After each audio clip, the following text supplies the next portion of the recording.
नमस्कार, आप live cities देख रहे हैं। मैं हूं गरिमा भारती। बीते दिनों जब कैबिनेट की बैठक हुई तो एक घोषणा हुई कि अब स्टेट हाईवेज पर भी टोल टैक्स वसूले जाएंगे, जिसके बाद कई तरह के सवाल भी खड़े हुए। लोगों ने सरकार से ये सवाल करना शुरू किया कि राजस्व क्या इतना कम गया है कि अब स्टेट हाईवेज पर भी राज्य के ही लोगों को टैक्स देना पड़ेगा।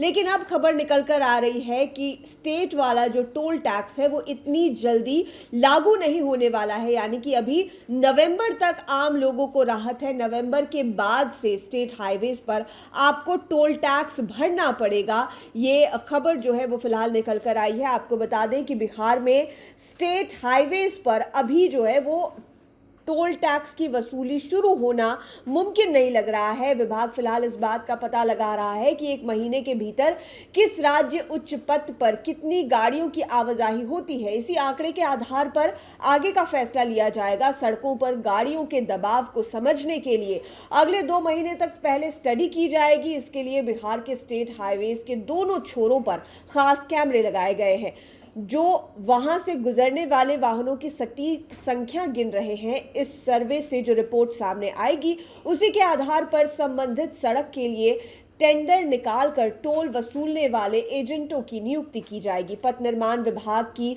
नई टोल पॉलिसी में सबसे जरूरी हिस्सा एनुअल पोटेंशियल कलेक्शन को माना गया है। इसके जरिए यह देखा जाएगा कि किसी भी स्टेट हाईवे पर महीने भर में औसतन कितनी गाड़ियां गुजरती हैं। जब सरकार को टोल से होने वाली संभावित कमाई का अंदाजा मिल जाएगा तो उसमें टोल एजेंट का खर्च और सड़क के मेंटेनेंस की रकम को जोड़ा जाएगा। इन सबको मिलाकर एक फाइनल बेस प्राइस तय होगा और फिर टेंडर निकाला जाएगा।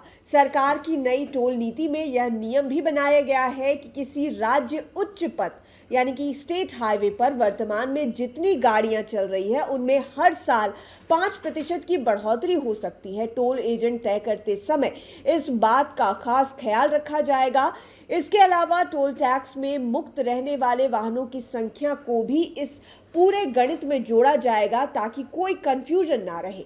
टोल टैक्स पूरी तरह लागू होने की ऑफिशियल नोटिफिकेशन जारी होने के बाद ही यह जानकारी आम जनता के लिए सार्वजनिक की जाएगी कि किस सड़क पर कितना टोल टैक्स लगेगा। अभी इस बात पर चर्चा चल रही है कि अधिकतम 20 किलोमीटर की दूरी को ही टोल के दायरे में शामिल किया जाएगा। बिहार कैबिनेट की बैठक में यह पहले ही साफ हो चुका है कि प्रति किलोमीटर के हिसाब से टोल की कितनी राशि ली जाएगी, लेकिन किस रूट पर कुल कितना पैसा कटेगा यह पूरी रिपोर्ट आने के बाद ही साफ होने वाला है। आपको बता दें कि कुछ जो नियम है वो इससे पहले तय किए गए थे।